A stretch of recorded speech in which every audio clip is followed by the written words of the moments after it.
নমস্কার, জয় রাধে রাধেশ্যাম, রাধে রাধে। প্রত্যেক মনে যে চিন্তার উদয় হয়, ধ্যান, শান্তি ও আনন্দ। প্রত্যেক মনে যে চিন্তার উদয় হয়, নিবৃত্তির পর উহা মনের উপর একটা দাগ রেখে যায়। মনের উপর ঐরূপ অনেক দাগ আছে এ জন্মের ও পূর্ব জন্মাবলীর। সে সকল দাগ আপাতত প্রত্যক্ষ না হইলেও উহারা মনের জ্ঞান রহিত স্তরে লুক্কায়িত আছে। সুবিধা হইলে উহা যে চিন্তার দাগ, সে চিন্তারূপে প্রকাশিত হয়।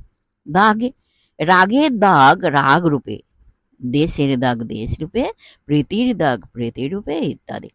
অপ্রকাশ থাকিলেও জ্ঞানরহিত স্তর হইতে ওই সকল দাগ প্রত্যেক ব্যক্তির চরিত্র গঠন করিতেছে।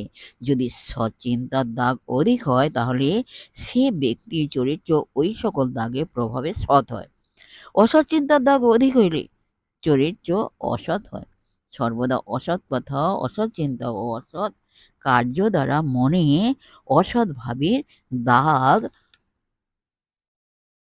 অনেক পড়িলে সে ব্যক্তি পরে ভালো হইবার ইচ্ছা থাকিলেও সহজে ভালো হইতে পারে না। ওই সকল অসৎ দাগ তাকে বলপূর্বক অসৎ কার্যে প্রেরণ করে। তৎ বিপরীত সর্বদা সৎ কথা, সৎ চিন্তা, সৎ কার্য দ্বারা সৎভাবে দাগ অনেক পড়িলে সে ব্যক্তি নিজে ইচ্ছা না করিলেও দাগ সমূহের বলে সৎ হইতে বাধ্য হয়। যখন সৎভাবে দাগ এত অধিক হয় যে সে ব্যক্তির পক্ষে অসৎ কাজ করা অসম্ভব হয়, ও ওই সমস্ত দাগ তাকে সর্বদাই সৎ কার্যে প্রেরণ করে। অসৎ কাজে ইচ্ছা হইলেও বলপূর্বক তাকে সেই ইচ্ছা সাধনে রোষ করে। তখনই বলা যায় যথার্থ মানুষের সচ্চরিত্র